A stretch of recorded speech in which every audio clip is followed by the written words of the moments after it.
স্বাগতম আপনাকে ফেয়ারকাস্টের প্রথম ভিডিওতে।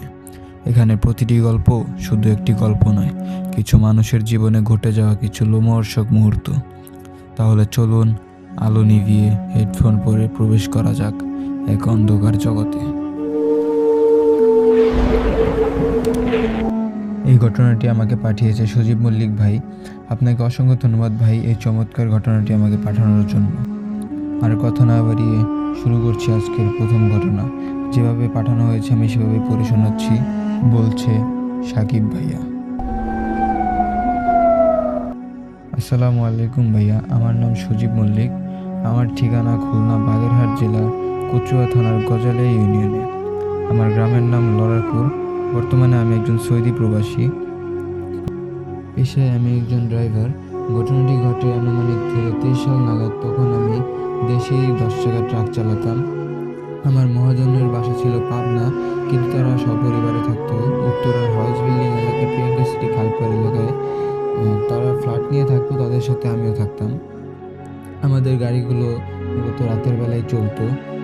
ওই দিন রাতে হালকা বৃষ্টি ছিল, তো আমি আমার হেল্পারকে নিয়ে রওনা দিলাম কাকরাইলের উদ্দেশ্যে। কাকরাইল থেকে গাড়ি লোড দিয়ে যাব গিয়ে আমিন বাজার। বলে রাখা ভালো, আমাদের গাড়িগুলো ছিল হলো মাটি লোড করার গাড়ি, মানে মাটি বহন করার গাড়ি। আনুমানিক 10:30-এর দিকে আমরা খালপাড় থেকে কাকরাইল গিয়ে পৌঁছাই, কিন্তু বৃষ্টির কারণে সেই দিন আমাদের জানিয়ে দেওয়া হলো যে আমাদের আর মাটি দেওয়া হবে না, মানে গাড়িতে লোড দেওয়া যাবে না সেই দিন। তো ব্যাপারটা আমি আমার মহাজনকে জানানোর পর তিনি বললেন যে গাড়ি নিয়ে চলে আসতে। তারপর কাকরাইল থেকে আমরা রওনা দিলাম খালপাড়ের উদ্দেশ্যে, মানে আমাদের গ্যারেজের উদ্দেশ্যে। আমাদের আস্তে আস্তে পৌঁছতে আনুমানিক সময় লাগলো 12:40-এর মতো বেজে গেছে, এর মতো বাজে।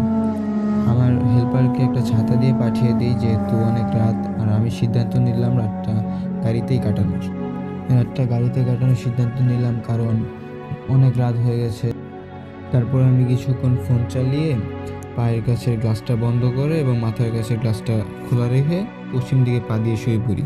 বিশ্বাস করেন ভাই, তখন আমি জানতাম না যে আমার পাটা পশ্চিম দিকে আছে। ঘণ্টাখানিক যাওয়ার পর আমার চোখে ঘুম আসার মানে উপগ্রহ। তখন আমার কাছে অনুভব হয় যে কারো উপস্থিতি আমি টের পাই, মানে যে আমার মাথার কাছে কেউ একজন আছে। তখন আমি বিষয়টা এত পাত্তা দিই না।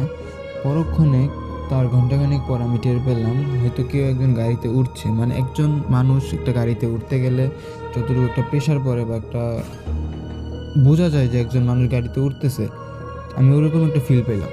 ফিল পাওয়ার পর আমি আমার চোখ মেলে তাকিয়ে দেখি, বিশ্বাস করবেন না ভাই, সাদা কালার একজন লোক।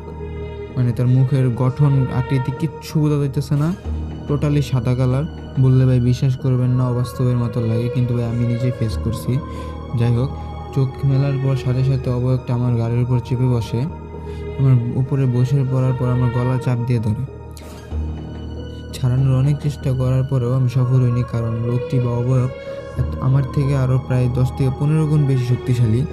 আমি চেষ্টা করতেছিলাম জাস্ট আমার হাতের বাম পাশে আমার ফোনটা আছে, আমার ফোনটা নেওয়ার জন্য। ফোন পর্যন্ত আমি যাইতেই পারতেছিলাম না, আমার হাতে পর্যন্ত যাইতেছিলই না। তারপর আমি কোনো মতো 3বার আজান দিই, কিন্তু তো কিছু হয় না। তারপর ভাই আমি আয়তুল করছি, কিছুটা পারতাম। আমি আয়তুল করছি, পড়া শুরু করি। তারপরও আমাকে ছেড়ে দিয়ে আমার যে মাথার কাছে যে লাল এটা ছিল, মানে খোলা জানলাটা ছিল, জানলা দিয়ে লাফ দিয়ে সাইডে সরে যাওয়ার পর আমি কোনো মতো উঠা আমি হাত দিয়ে দেখে যে আমার হাতের রক্ত, মানে ও যে আমার চাইপা ধরছে, তাতে আমার ঘাড় অনেকখানি ছুঁলে গেছে।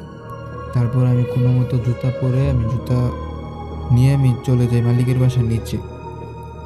যেহেতু গভীর রাত হয়েছে, কয়েকবার মালিককে ফোন দিয়েও ধরেনি সে, মানে বড়লোক মানুষ ঘুমাইতেছিল। তারপর আমি আমার ফোনে সূরা আর রহমান চালু করে ভয়ে গাড়ির কাছে চলে আসি। আসা দেখি কেউই নেই। পরে আমি আবার গাড়ির দিক পরিবর্তন করে মোবাইলে সূরা চালিয়ে কিছুক্ষণ বসে থাকি। আনুমানিক ঘণ্টাখানিকের মতো বসে থাকার পরে ফজরের আজান দেয়। ফজরের আজান দিলে মালিক আমাকে ফোন ব্যাক করার পর আমি মালিককে সম্পূর্ণ ঘটনাটা বিস্তারিত জানানোর পরে তিনি আমাকে এলাকার মসজিদের ইমামের কাছে নিয়ে যায়। ইমাম সাহেব আমাকে দেখে পানি পড়া দিল, ঝেড়ে টেড়ে দিয়া। তারপরে আমাকে বলল যে হয়তো তোমার ভুল হয়েছে, তুমি পশ্চিম দিকে পা দিয়ে ঘুমাইছো, এর কারণে কোনো জিন বা প্রেতাত্মা বলতে তো কিছু নেই, হয়তো জিনই তোমার উপর ক্ষিপ্ত হয়ে তোমাকে মেরে ফেলার চেষ্টা করছে। আল্লাহর রহমতে তুমি বেঁচে গেছো, আর কোনো সময় এরকম ভুল করো না, এসব বলে ইমাম সাহেব আমাকে পরা পানি দিয়ে পাঠিয়ে দিছে। তারপরে আমার মহাজন আমার শারীরিক অবস্থার অবনতি দেখা আমাকে কিছুদিন ছুটি দেয়। ছুটি দেওয়ার পর আমি আমার বাসায় চলে যাই। আমার মা বাবাকে ঘটনাটা জানাইলে তারাও নিষেধ করে। তো ভাইয়া এই ছিল আমার জীবনে ঘটে যাওয়া একটা লোমহর্ষক মুহূর্ত।